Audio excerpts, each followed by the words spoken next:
Well, time for 0.6 to soon release.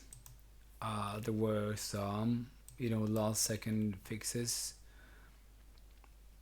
Some interesting lambda in macro visibility that turned out was these are fairly, the reason why they show up now and not before is that people are exploring more and more of the edges of the language, and they're writing more and more stuff.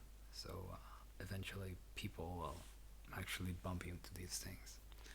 So I think the biggest problem is probably when someone runs into a problem, they can't be sure that this is actually, you know, um, is this a real limitation, or is it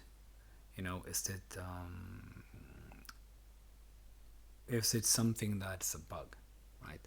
So, for example, um, this thing, right? It wouldn't parse. It wouldn't actually work. It seemed like it wasn't supported, but if you put var in here, it worked. So people were like, yeah, maybe it's just supposed to work with var. That's like a decision, but it wasn't. So I wonder how many of those like, oh, Christopher decided that this shouldn't be in, and that's why it's like that. Maybe there are more of that, and that's, I think that's like the most difficult thing, because like on my own I can't find anything, or I can't find all of these things, right? And um,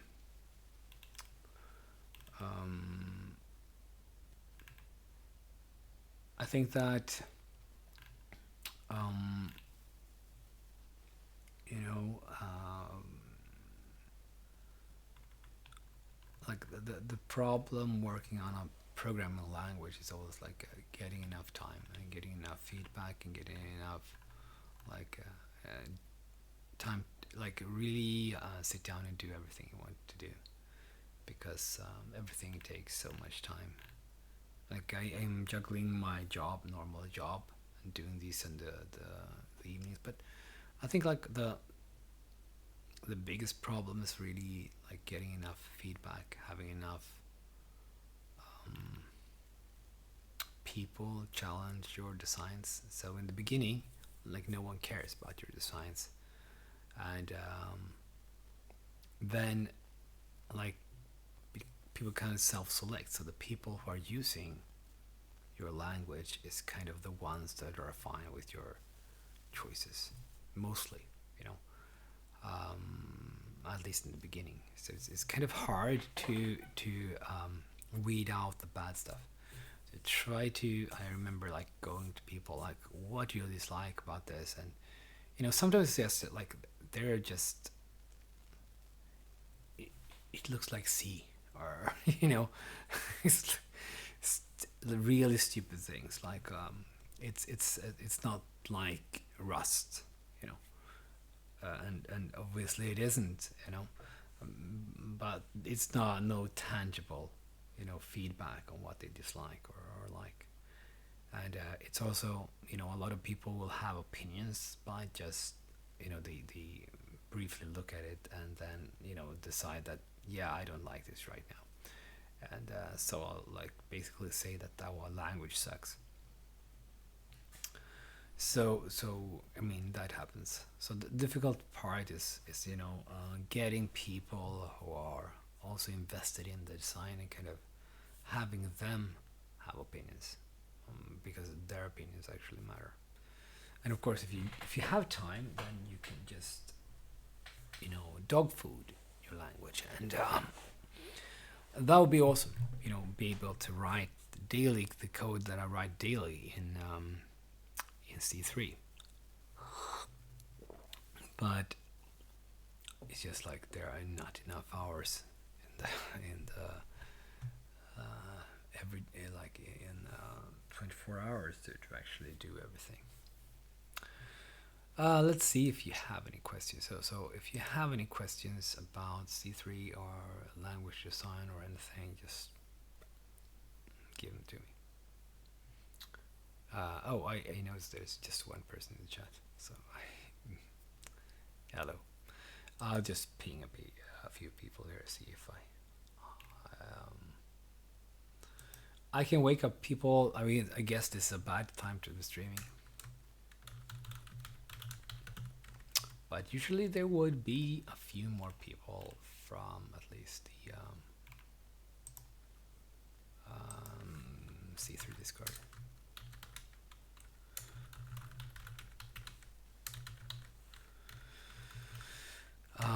Yes.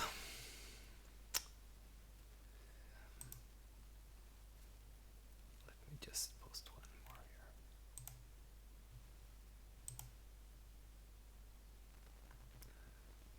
Sorry for just zooming out a bit.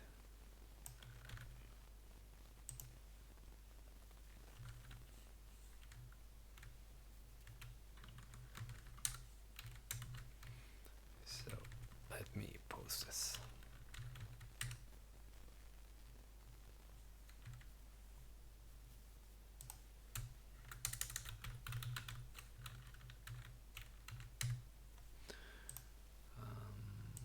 Put it in the Odin Discord as well. So let's see if we get some people. I mean, I can always put this on YouTube later, but it's just boring. It's boring to not have people, like enough people to kind of ask you questions and challenge your opinion. So, okay, you're here just watching through MPV. Okay. So, yeah, I ended up getting a bit, occasionally I get these bouts of like, should I keep on working on, on C3? I like, you're scared now when I say that. Yeah, anyone can, continue the project, of course, but it's just that it's such a slog, working on the language. And I mean, luckily I have great users right now, and people who are in Discord are great. I value everyone, but you kind of see and kind of compare with, it's like inevitable that you compare with the progress that Zig and Odin has, compared to C3. And can you think, like, is there is the language good enough? Is the language good enough to actually be worth it compared to C, and compared to Odin? Will it ever, is it inevitable that some other languages just grab the tension of like, this as a C alternative is just like that one is the only one is that is mentioned, and nothing will eventually, this will just be forgotten. So that's very depressing thoughts. And actually I have a reason for that. I have a product called Yet Profiler, which is a MySQL profiler. Actually, I didn't write that one originally. That was another guy, and he was selling this product, and it made good money actually, like about like $50,000 a year. So nothing to like complain about. Really good. It's just that, like, he wanted to do a new version of it, and got me to do it, but like sales were slowly like going down, and none of us were doing like marketing, so that was just slow, slowly going into, like, eventually no one knew about this. You kind of, back like 10 years ago, people would compare this to other tools, but now it's not even compared to the other, the MySQL performance tools, and it's actually a great product. I'm not saying that because I'm selling it. It's like because I've used it a lot when I was just doing support for it, when I before I've invested any work in it. Um, so it's a great tool, but no one is, you know, looking at it because there's no marketing. So today, like, marketing is so super important, and if you get the marketing right, you can sell a lot of stuff that's even subpar, because everyone just wants, you know, only heard of that. You know, people only know of these alternatives, so they only choose between them. But it's a false choice. So it's very hard to know, for example, whether it's like, is C3 good enough for people that eventually, when it kind of, well, if people knew about it, would they pick that over the other alternatives? Or is it just, it's not popular enough because it's not, you know, is it, okay, so is it not popular because I'm kind of late to the party, and other languages have kind of had longer time to get popular and also had more boosts to them? Or is it that it's not good enough, right? And those things are very hard to, like, I can only subjectively, like, judge my language is going to be what what I personally believe is good, but I can't take it any deeper than that. And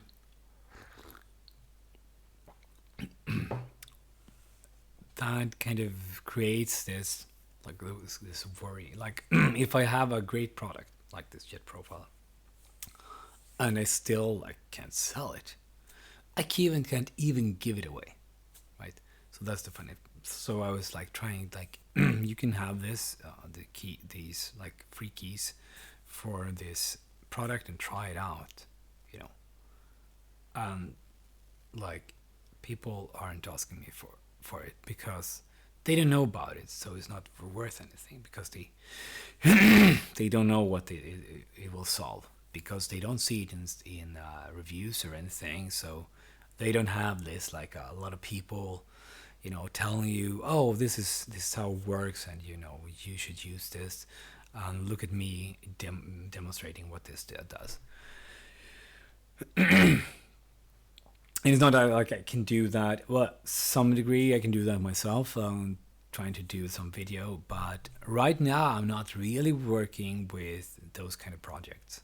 So right now I'm working on other projects. I used to have this work on this other thing, this other job where we used MySQL as the backend, the database, and I fixed a lot of problems using this tool. But now I don't have really a use case that I can show off. So that's like a problem, right? But you want, like,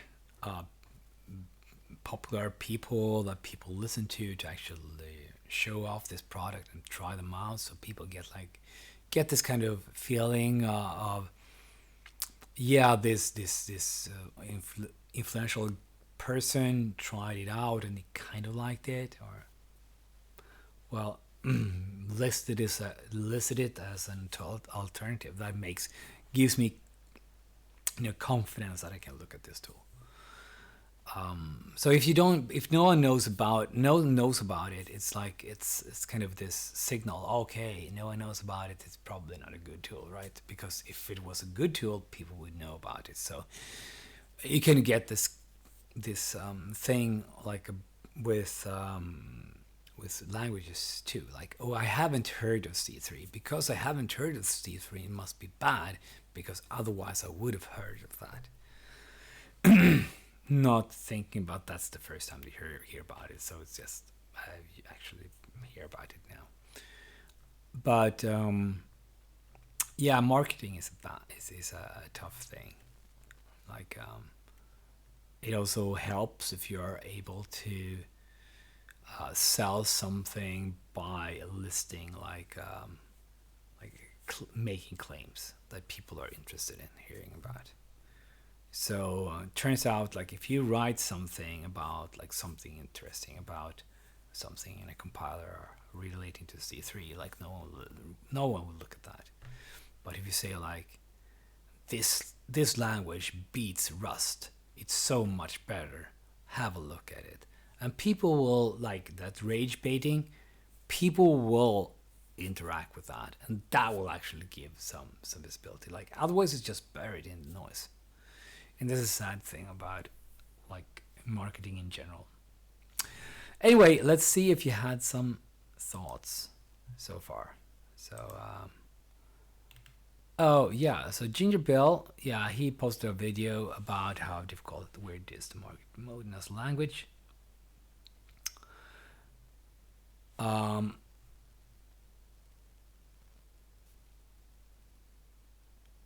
so yeah, actually, Bill, he said that he thought that C3 had a killer feature actually, because he was pointing at the contracts, which is something no one has. And I was like, when you talk about contracts, people are like, yeah, but I don't like the syntax. It's so bad that you put it like into something that looks like comments. I really want this, which is like exactly what everyone else has done, and you didn't get any traction at all in those languages. And C3 for like at least people are writing. I mean, people are using the contracts. You kind of have to use the contracts because that's the way you constrain macros. And once you get used to constraining macros, it's very easy to kind of like take the next step and actually constrain your functions. That's my hope anyway, and I think I'm seeing that. So it's a kind of a quiet revolution, but people from other languages like, well, I could just like some people on the Zig Discord were like, yeah, but I could just write an assert. Yeah. Yes. Yes. It's not bad to write asserts, but they are not contracts. They are not the same. But okay, he said a killer feature in there, but there's nothing you can nothing you can kind of market that way unless you want to be like if you want unless you want to like oversell something. Like people oversell it. It's like the overselling of something just acts as both rage bait and kind of making the community very enthusiastic about it. So you can see that. I think you can see that in like Zig and Rust and V, like where the promises of it, like the slogans, are the ones that are kind of making people safe and kind of, yes, I can keep this, I can join this because they are promising all this stuff. Even if it's not really promised, like it gives us a good positive feeling about it. Like this is a language for optimal programs, which is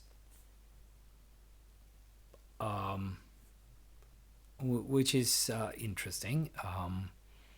But that's like the claim. Like we can talk about whether that is a realistic goal or not.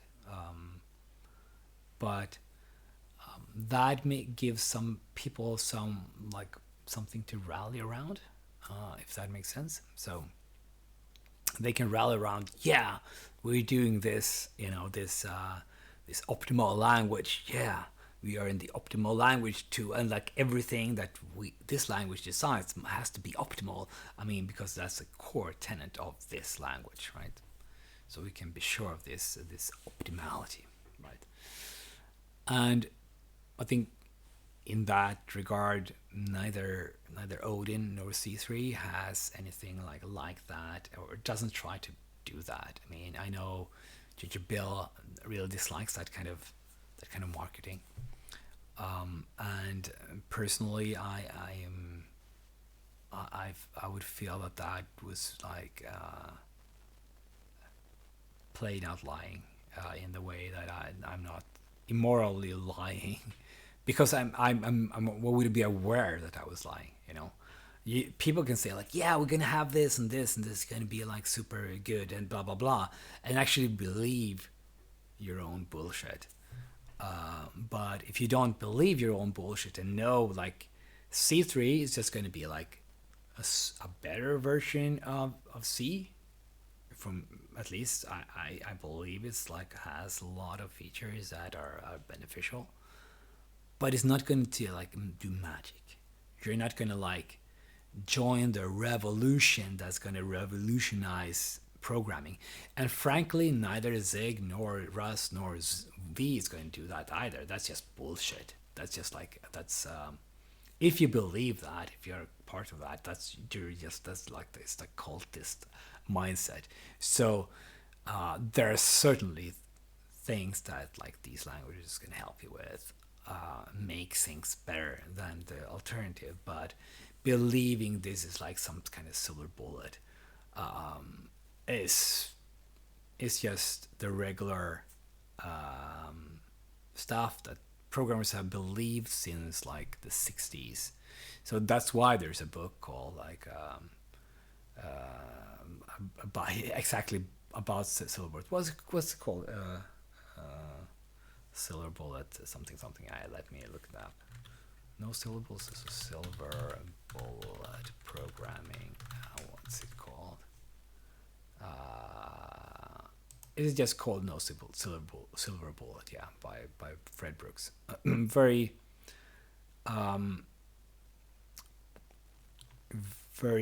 recommended to read. So he says like there is no single development in either technology or management technique which by itself promises even one order of magnitude improvement within a decade in productivity, in reliability, and simplicity. Like we cannot expect to even see twofold gains every 2 years in software development. And then he argues about this, and that book is very absolutely worth reading. But anyway, we as a like people want to believe that there are shortcuts. You know, that's we want to believe we can make it faster and simpler, and it's not that we can't make it better. It's just that there won't be any jumps. Like there won't be like, oh, this is like mad. There is no magic. Like even AI, which like now is like, oh, let's wipe code and stuff. If you like you look beyond the bullshit and like try to use it, you know that you can't really depend on that kind of code that it would output, right? You can't really rely on it being right, so you need to check it. Like if you don't understand the code, how can you check it? Just like put it in the compiler and like in the program and see what happens, right? That could actually be a good way to kind of start something where you don't know anything about it, right? You can just ask an AI to give you a sample, right? And you can start fiddling with that. But it won't give you. It would automate,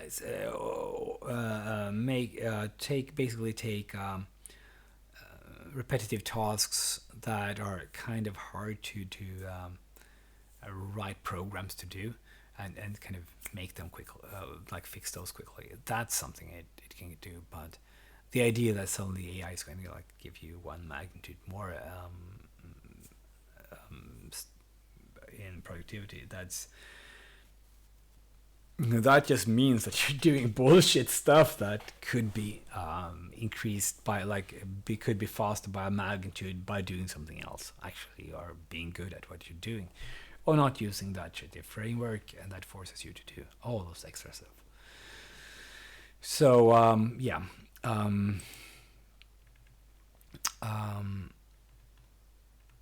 So okay, now I have some questions, so I'll try to answer those. So so like okay, so you asked like I have a question here. So don't You don't think Rust changed a lot about how programmers do things?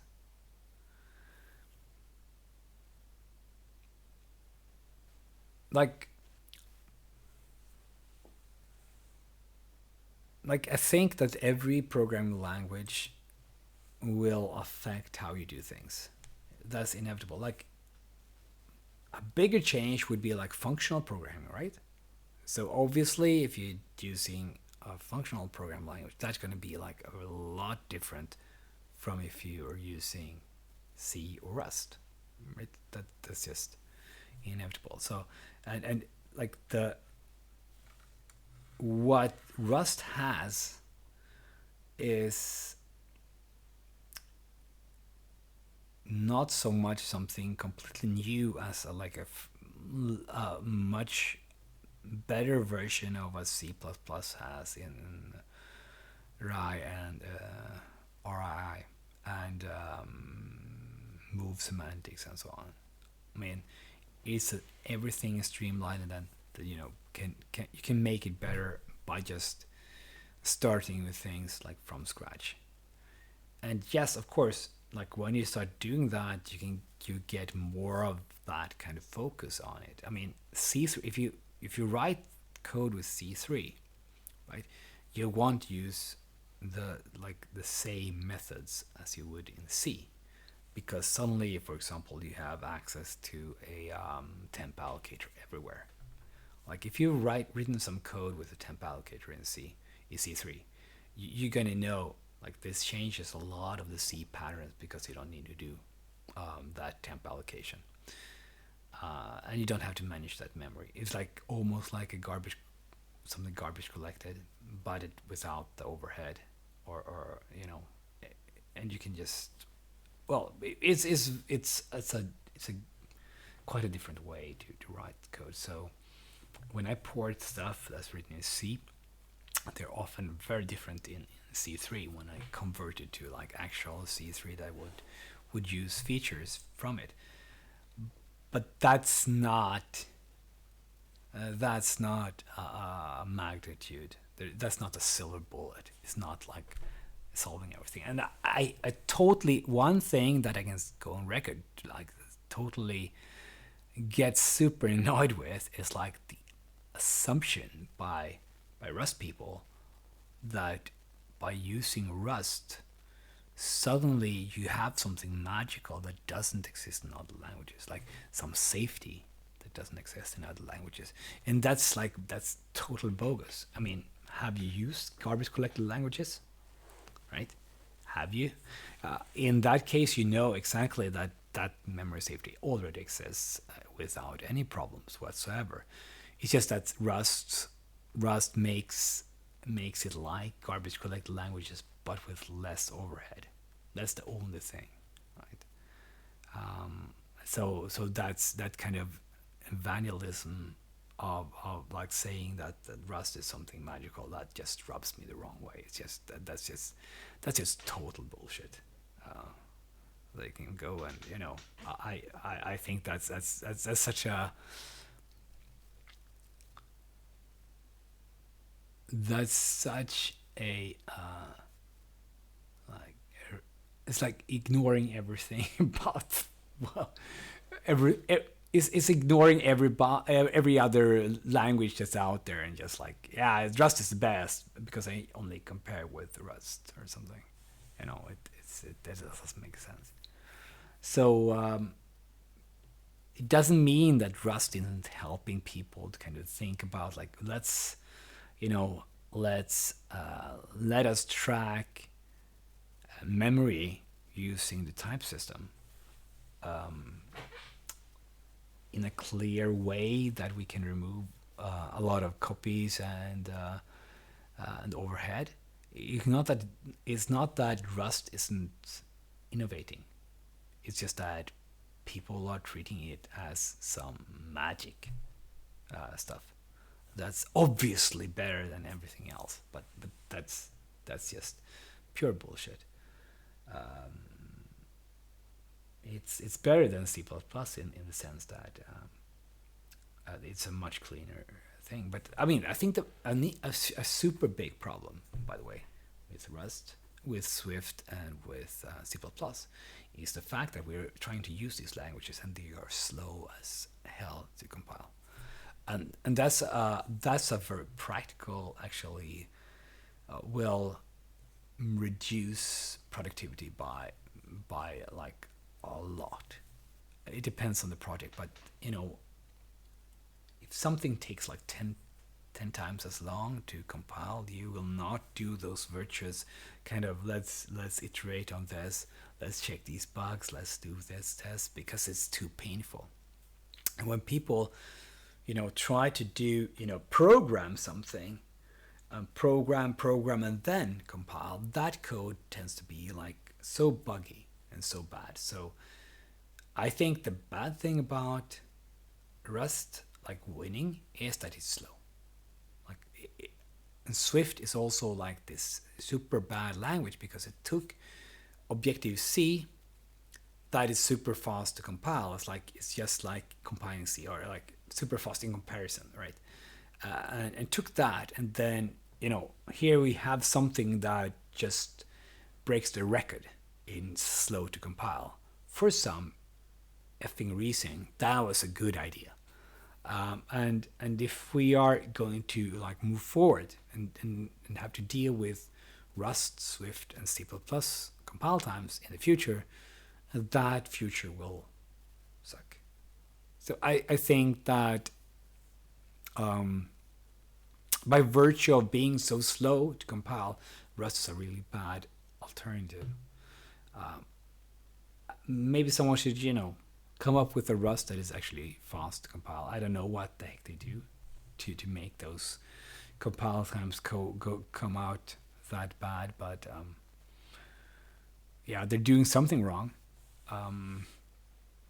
So yeah,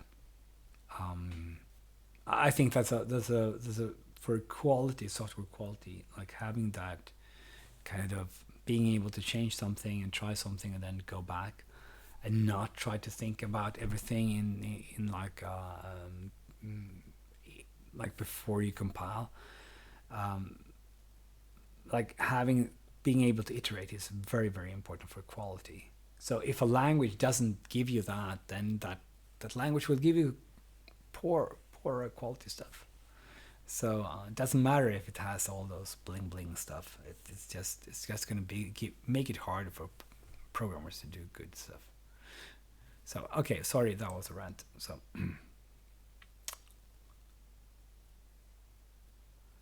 Rust compiles every transitive dependency on a single line change. There's an issue called relink don't recompile to fix their own undoing. Yeah. So let me see what you wrote up there. So like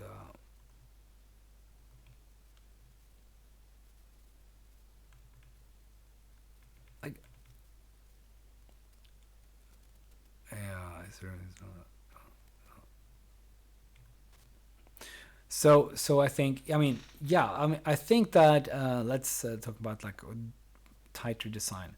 Yeah, so you kind of like, if we think about C++, it's in a really bad situation because it's like it started out as a fairly clean superset of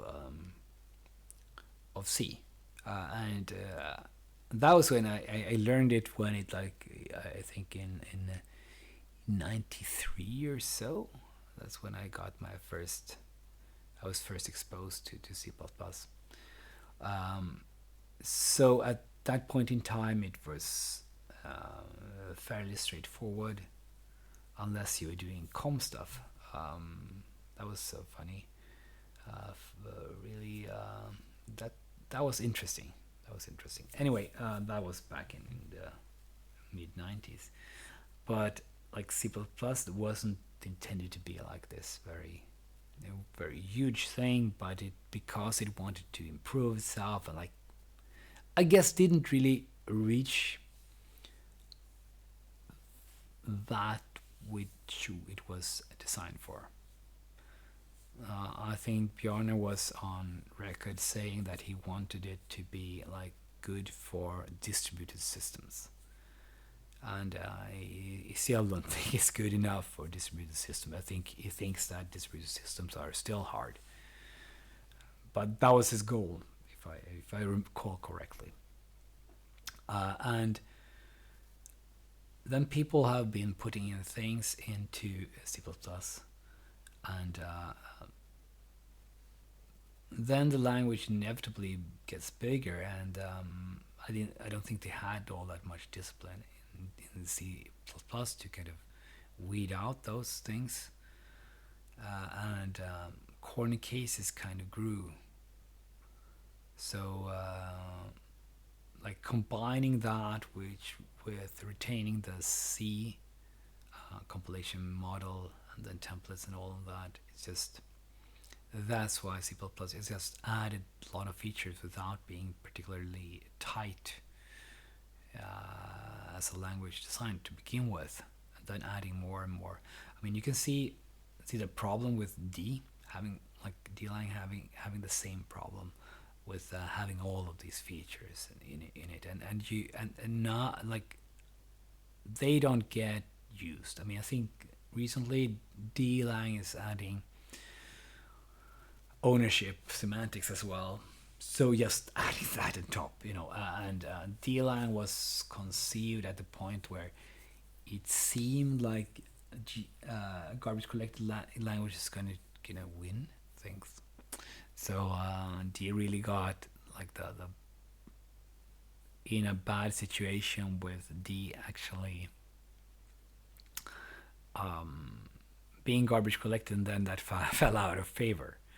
So since then, it's like it feels like I can't say if it's like this, but it feels like D has tried to add every single feature in that's like ever been proposed since, like gotten popular since. So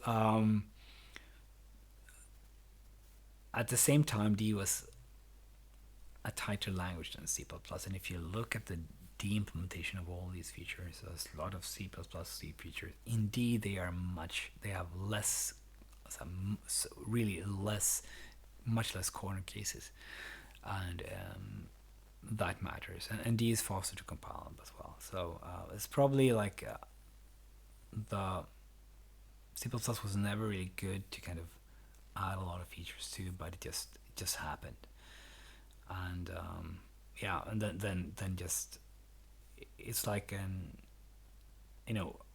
open goal to kind of try to create a C++ replacement, except for the fact that it's hard to replace C++ because it's so entrenched. So the trick that Rust managed was like, let's say we are doing this memory safety, and now suddenly, boom, it's has something that it can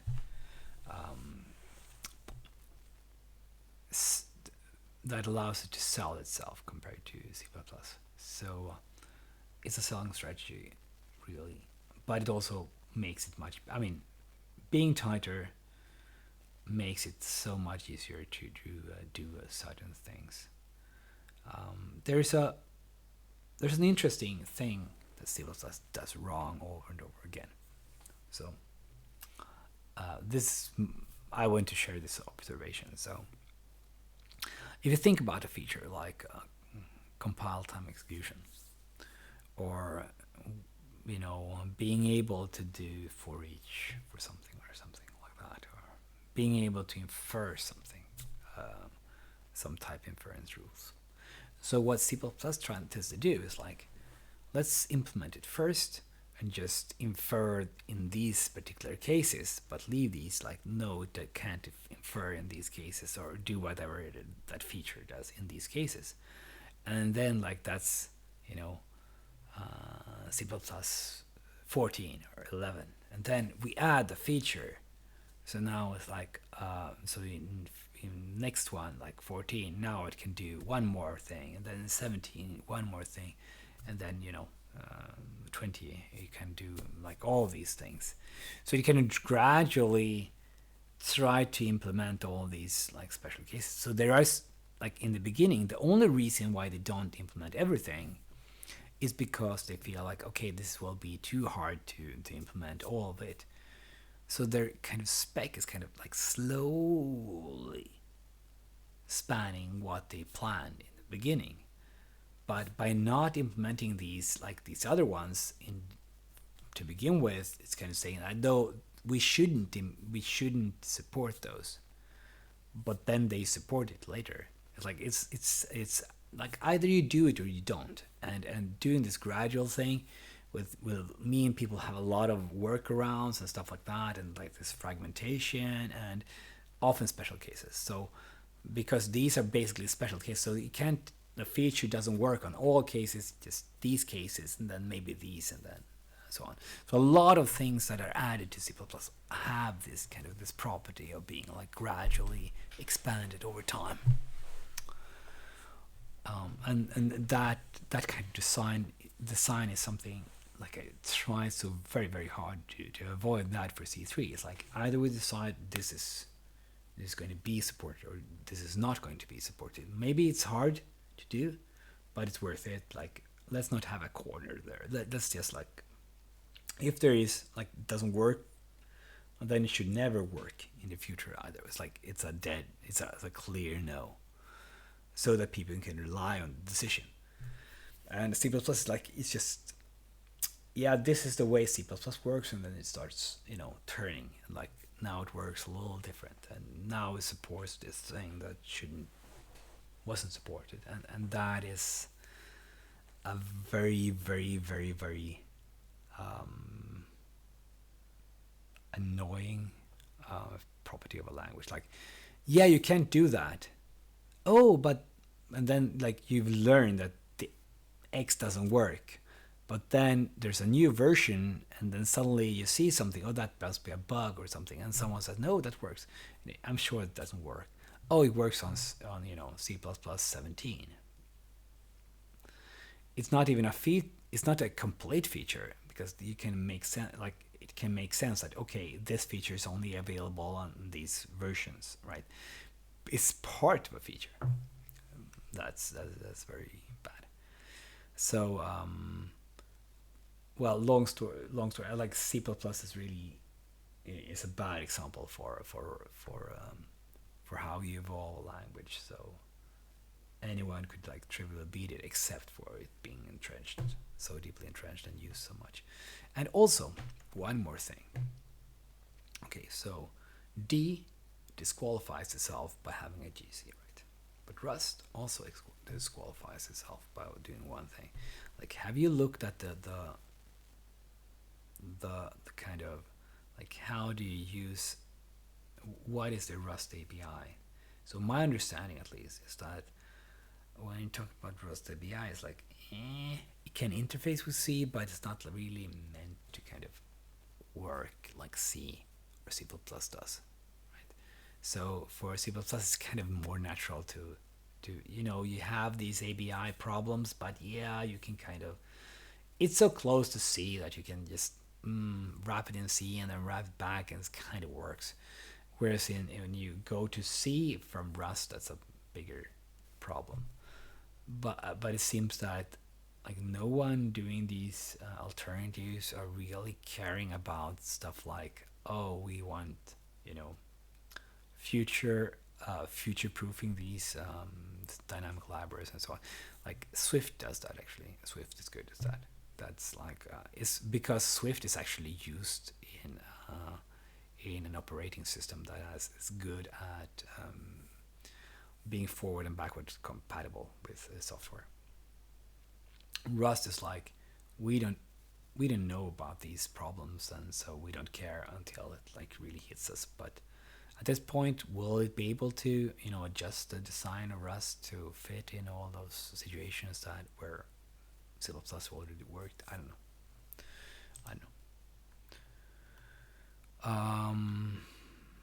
Okay, so Rust some accumulator. So what do you think about the Rust strategy creating additions to allow breaking changes? Like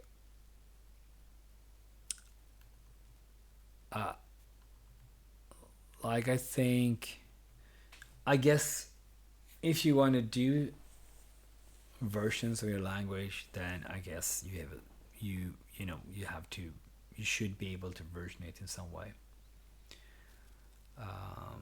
And if you're able to, in a good way, kind of select the version, then yeah, I don't have enough opinions on that. But frankly, I don't like languages that change that much. I think like hair, through the world's language is a good idea of like trying to be really stable. We recently had this video with Eskil Steenberg about wanting things that don't change. He's using C89, and that's the thing he wants to continue using. But while I don't use C89, I actually use C11 for the C3 code. I am I'm very grateful for the slow changes in C. Like some of them are changes that probably shouldn't be there. Like there are some of them, but in general, it's like if C was developing at the speed of C++ or something, it would just be so bad. It's not. And like I'm looking at C++, I'm looking at a lot of languages now. D, we have Rust, we have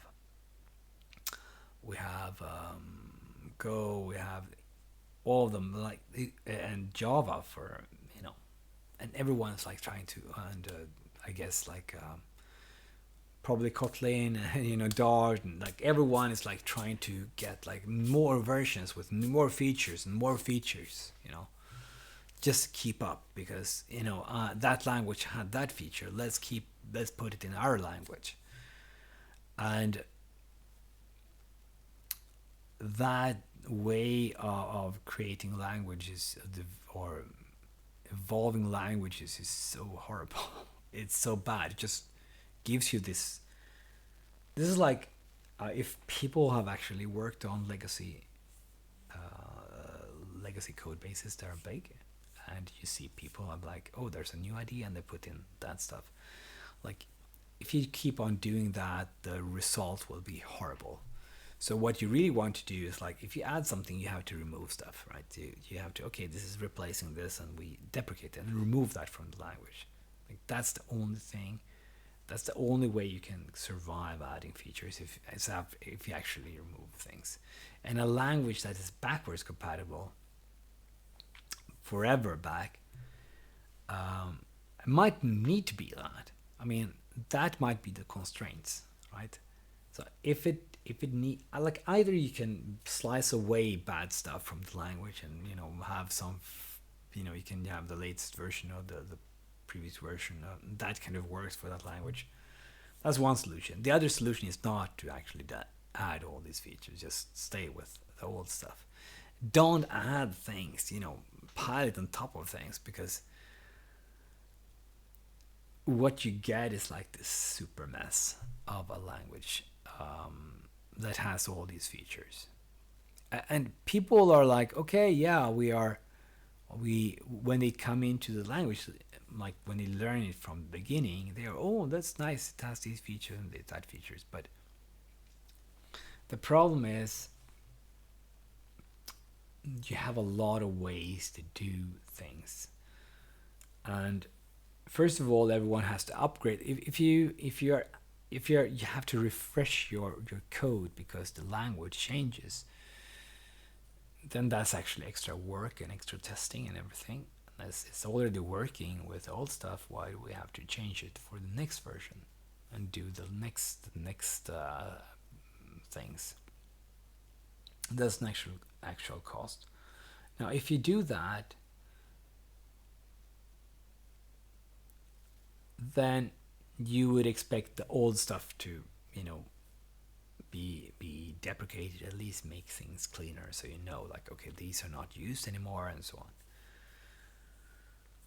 if you have all of them, you have like you get this mix of like old, very old style code and very new style code, and that's just no one wants that. No one wants to read that code. I actually use that code, but it sells. Having the latest. I mean, it's marketing. Come back to marketing. Like when Java release a new version, they can market that. Yeah, we are sending. Now we're on like Java 55. I know that they are not that number, but every time you can do that, you can get like do a new release. Like, ooh, now we have new stuff. A sensible thing to kind of add versions, like add features to a language, is like when you have stuff that didn't exist at the time when you created the language. So, for example, you want to add SIMD, right, to the language, and there is no, like, you want to have that officially in the language, for example, because that's a new thing and didn't exist when the language was created. Then, fine, you can add that. If you can't squeeze it in anyway, then adding that to the language is a very legitimate way of like adding, like why you would add something to a language. It's like it's useful. But if you are, like Java, like let me take this beloved. Actually, now it's like, yeah, of course you should have that. Like Java 8. Java 8 introduced lambdas. Actually, lambdas were just our closures, and the closures were actually something that, like under the covers, it was something that already existed. So we already had anonymous classes, right? And oh yeah, thank you. I'm using this. Right, and so distracted. So we already had those features in Java, and then you had, oh well, now the stream APIs and so on. So what did that do? So now we have stream APIs, so people, like all the frameworks came out with new versions, right? So like stream, you could have this, but it didn't really solve any like major issue with Java code. And because it was new when I was still like not as jaded as I am today, I tried it out. So we had stuff like events, an event system, for example. Like we had stuff with, we use switches to kind of implement different things, and now we could use, maybe you could, make it a bit shorter by using lambdas and so on. And that code, when I look at it today, is very hard to understand because it does, there's a function, there's another function, and yeah, how do I call this, and why, how is it called? So the clever code that I could do were kind of, it ended up being a lot of cases I didn't need it. So it's useful in a few cases, like you have a comparison and you want to, you want a comparator, so to compare something, and you must want that, and in Java you would have to like give it a class, right? And now with the lambda you could do that. It's simpler, but everything else was just trash. Like just added more ways of doing the same things. So it was, you didn't really gain that much from that. So I think like Java 8, I think there was the generics, that upgrade in, I think it was like 1.4, right? That was a clear, like it changed a lot in a positive way in how you created code in Java. So that was like a solid upgrade. And then was some actually convenience fixes in 1.5 and 1.6, and I think it skips 1.7, and then 1.8 had this lambdas, and then it kind of just went that way, right? So Okay, I'll answer the question about the motivation behind C3 later. But when Java just came in, like just adding these features, like so Lambda was like really like closures were super hot at the time. Well, that was going to be like the stuff that made every because functional programming was popular and functional programming had closures. So obviously Java needed to have closures, so you could use it in a more functional way. Yeah. So this kind of hype-driven language development, which we keep seeing like in C++, in D, in Java, everywhere, that one is so bad. Okay, but let me so what's the motivation behind C3? So good question actually. Um,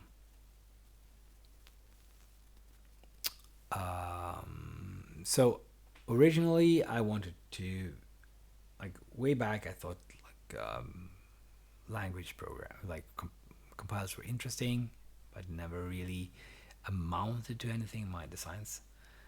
And I was on I think like the R programming language Discord and like looking at all the projects, and I was like thinking like everyone wanted you know people to contribute to their project, like join my project, do my language.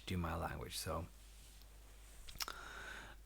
and I think like it would be very different if I just didn't do my own language and just contributed to something and like try to make that one much better by actually putting in a lot of time.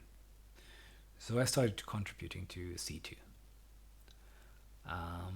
I liked it because like I remember comparing like the C2 code to Zig with the same kind of code, like base 64 conversion or something, and the C2 code was like so much more readable. Like the Zig code was there was so much unnecessary stuff in the Zig code. Just it's just very long, very like longer, more verbose than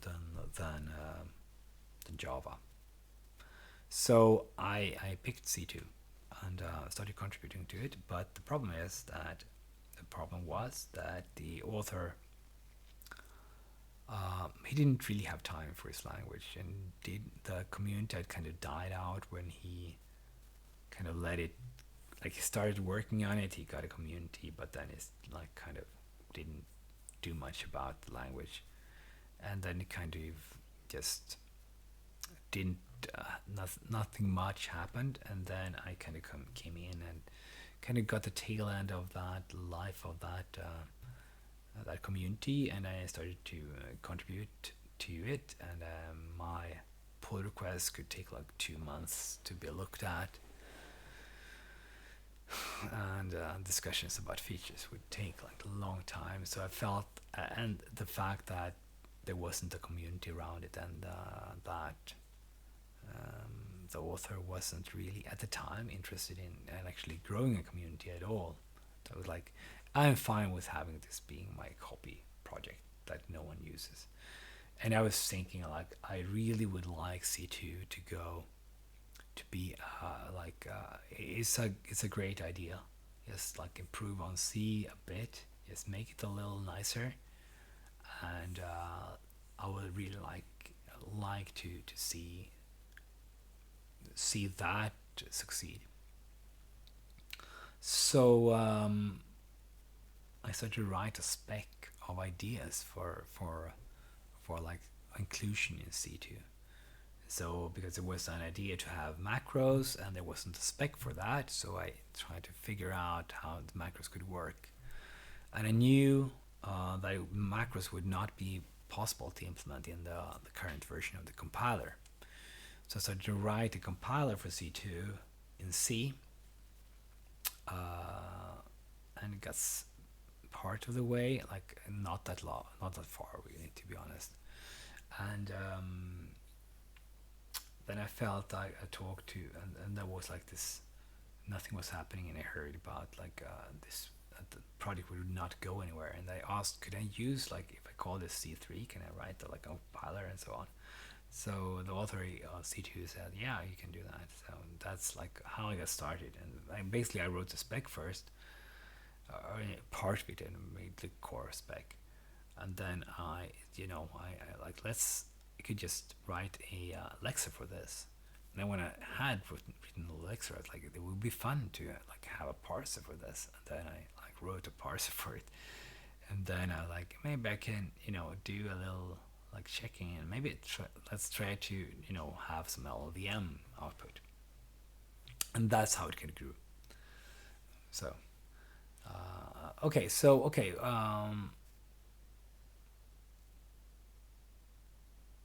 like let's say, so that's the motivation behind C3. I really want C2 to succeed.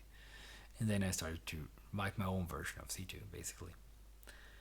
uh, do you like do you find closures generally necessary for certain ergonomic design patterns, or do you instead find those patterns not worth it? I find them not worth it. Basically, it's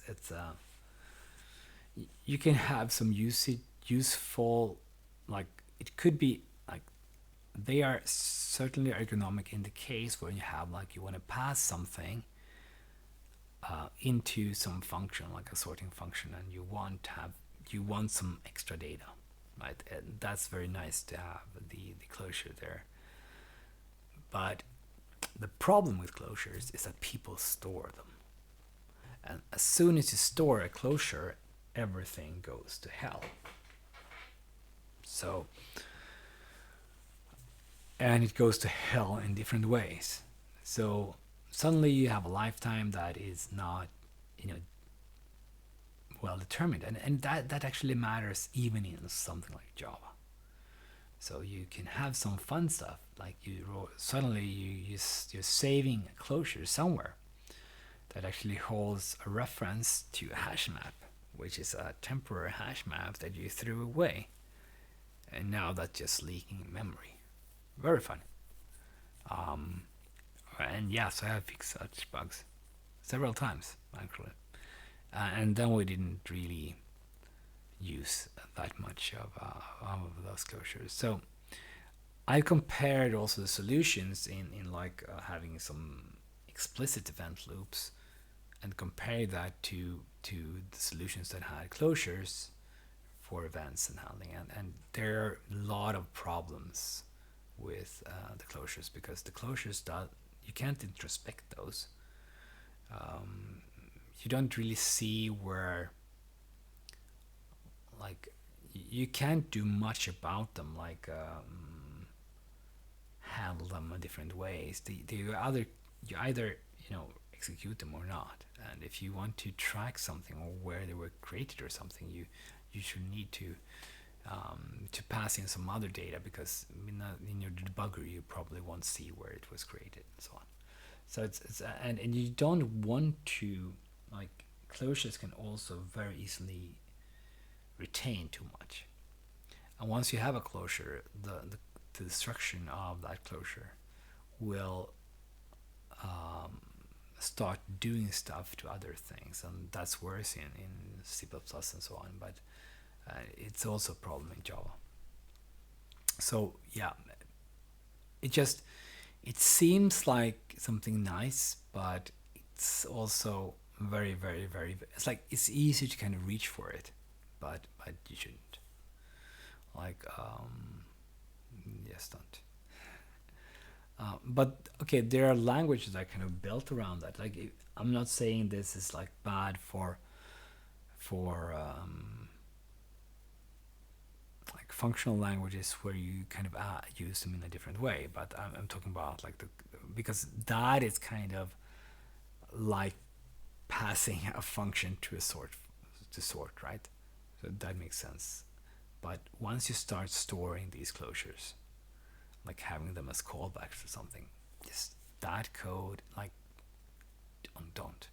And the good thing is, like, if you don't have closures, it's hard to do callbacks with closures, like this kind of closure based callbacks that call each other, that's very painful. So that friction is really good, because then you think again about what kind of callbacks you want. If you're doing callbacks, like, it's so easy to just like, okay, just take that closure as a callback, and that always, like, that's when you have something actually, when the program is actually running, working, and you're actually maintaining it, you hate that decision, and it's very hard to no, don't use, like, you might not even need function pointers, but like, think about what you're doing.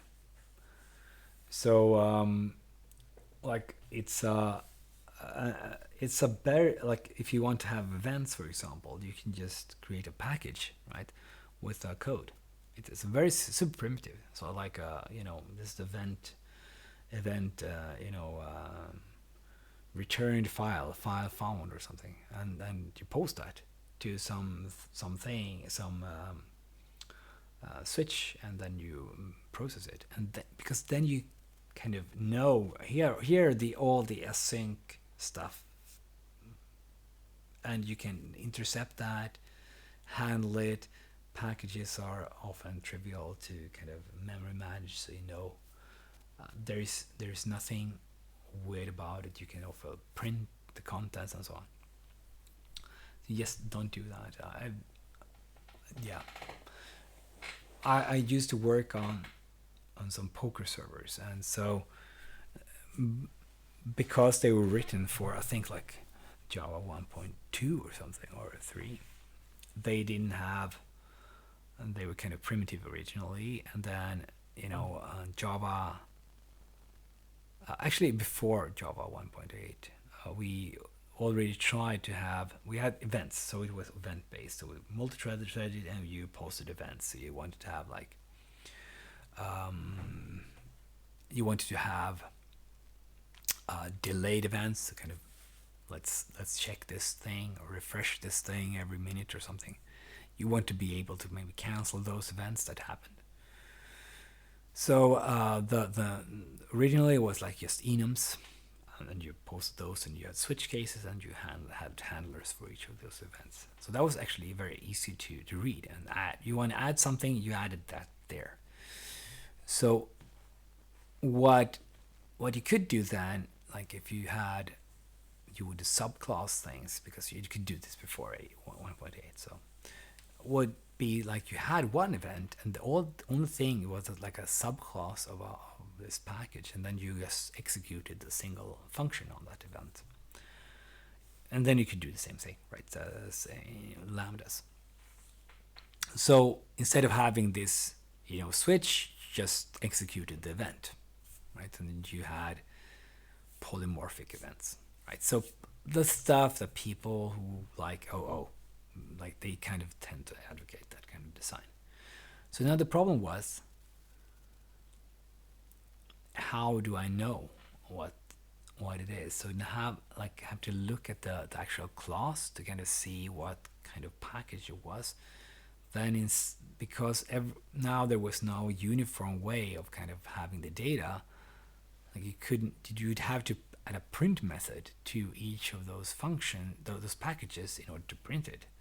Instead of before, it was just an array of data, then you could print it trivially, like all the arguments to that particular event.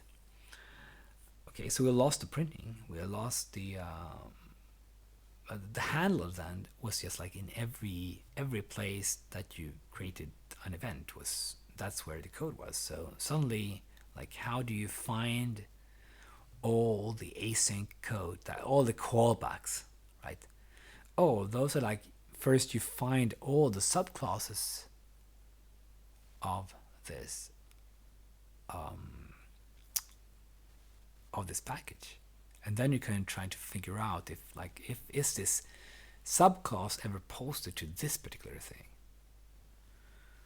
So you kind of, now, instead of having like one place for the truth, right, this small switch statement and the handle functions, now you instead looked in, like, if you had 20 handle functions, there was like 20 functions that just did very trivial things in a single switch. So one function for the switch and then 20 executing functions.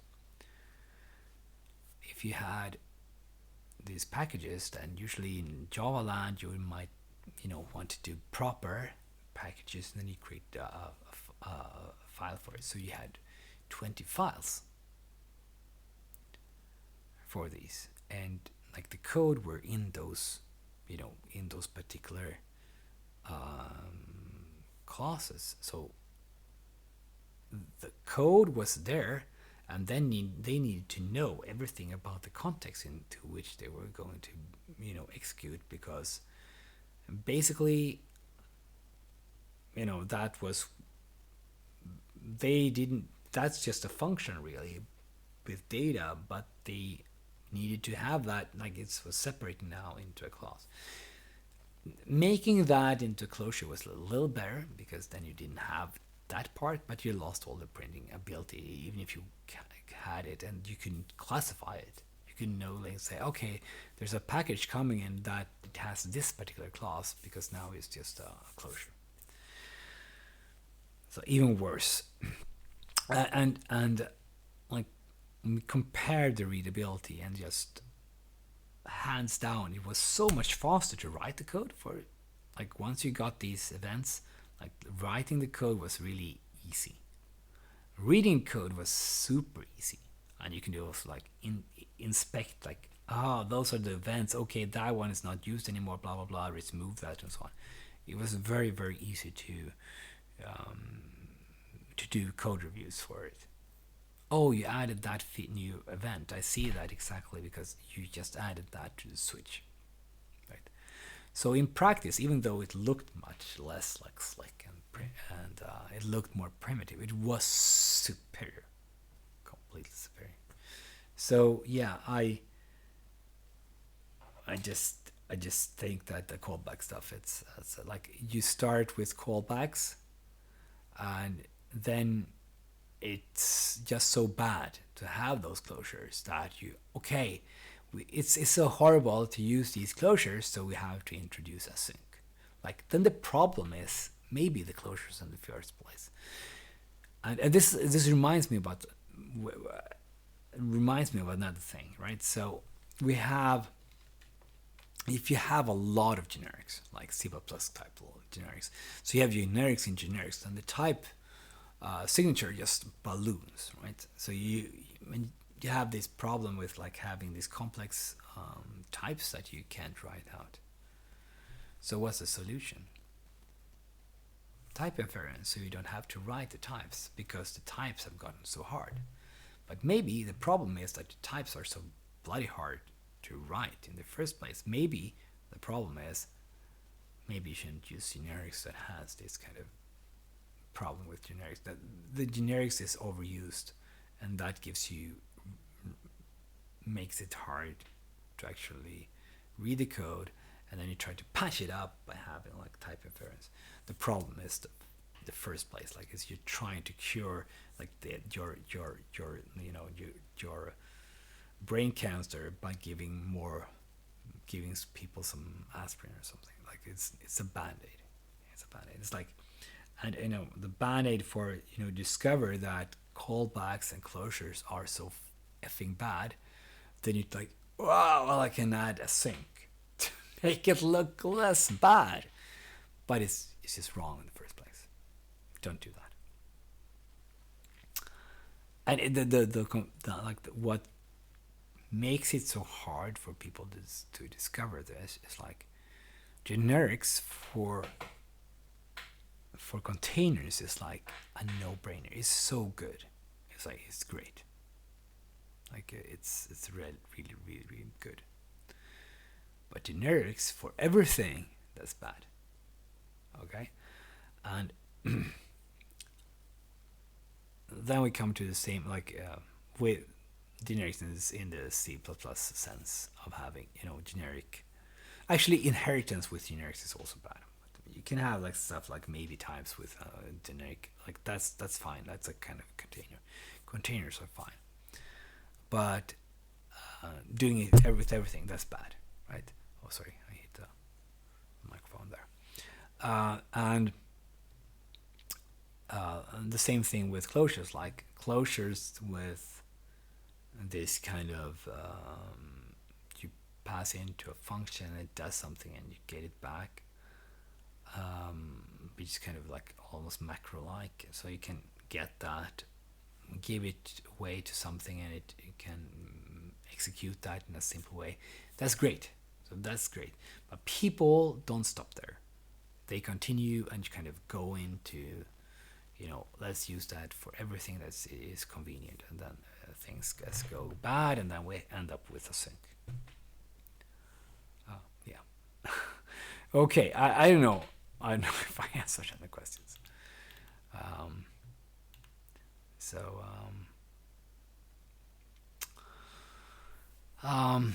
yeah, I guess I got some, like, thank you for asking questions. And that's so I can kind of answer those. So, like some.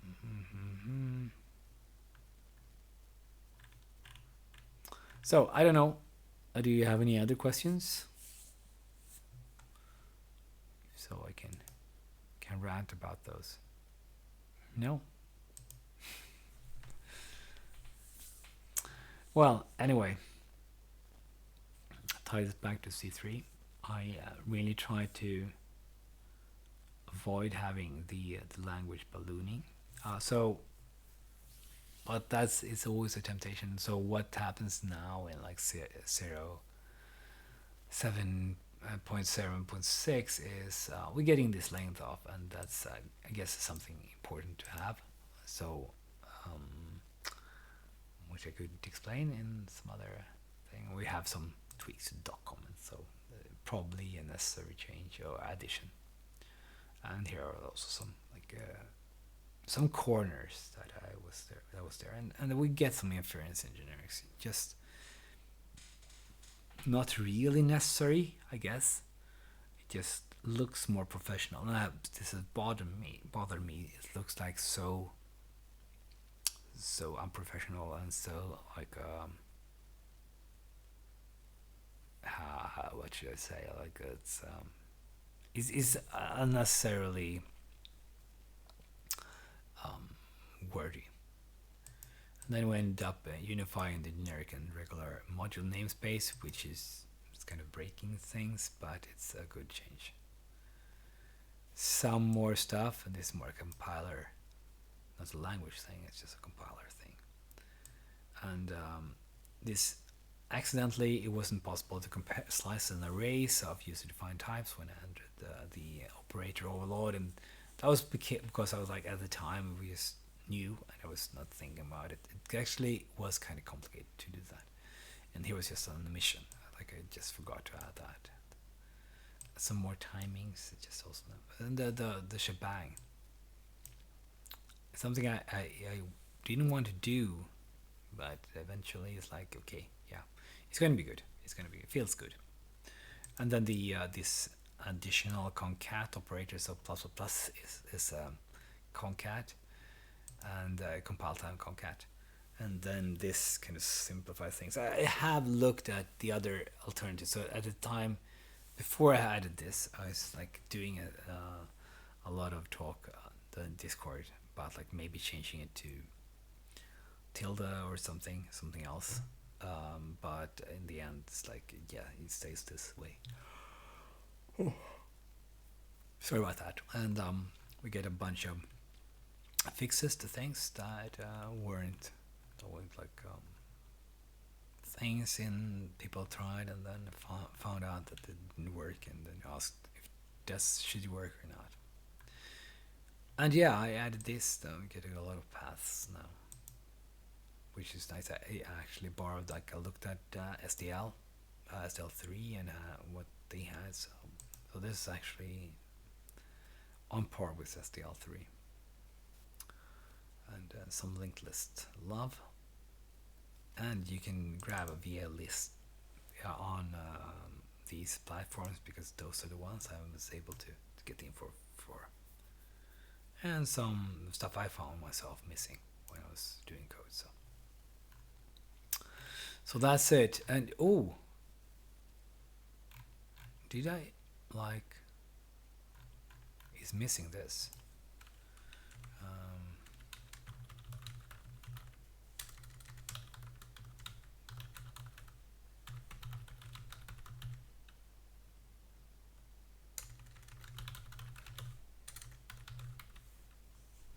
so that's also added. Well, if no one has anything else to ask about or anything, then I will stop recording here. So thank you very much for asking questions and watching in. And maybe I should just in case someone wrote something elsewhere, had a question that they might have wanted answered. No, no, no. It's better to write in the chat. Okay. So thank you for watching, and have a great evening if you are in my time zone at least. Like it's 11:30 here. Tomorrow's Friday. Hope you all have a great Friday and a great weekend. And goodbye.